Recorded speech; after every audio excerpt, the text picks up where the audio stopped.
minutes we bowl second, and the dew is the main factor. What I feel that. সবসময় জয়ের কথা ভেবেছি, কিন্তু শিশির বড় ফ্যাক্টর ছিল। প্রতিপক্ষ ভালো খেলেছে, তাদের কর্তৃত্ব দিতে হবে। এক সপ্তাহ আগেও এমন কিছু কল্পনাও করেননি লিটন দাস। 2 ম্যাচের সিরিজ হঠাৎ হয়ে গেল 3 ম্যাচের, আর সেই বাড়তি ম্যাচেই সিরিজ হেরে বসলো বাংলাদেশ।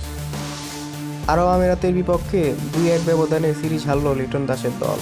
টি-20 নতুন অধিনায়ক হিসেবে প্রথম সিরিজেই এমন লজ্জাজনক হারের স্বাদ পেলেন লিটন দাস। তৃতীয় ম্যাচে মাত্র 84 রানে 8 উইকেট হারিয়ে চাপে পড়ে যায় বাংলাদেশ। শেষ পর্যন্ত 162 রান তুললেও আমিরাতের কাছে 7 উইকেটে বিশাল ব্যবধানে হারে টাইগাররা। এরপর পুরস্কার বিতরণীতে লিটন দাস বলেন, সবসময় জয়ের কথা ভেবেছি, কিন্তু শিশির বড় ফ্যাক্টর ছিল। প্রতিপক্ষ ভালো খেলেছে। এটি বাংলাদেশের দলের জন্য দ্বিতীয়বারের মতো কোনো সহযোগী দলের বিপক্ষে সিরিজের হার।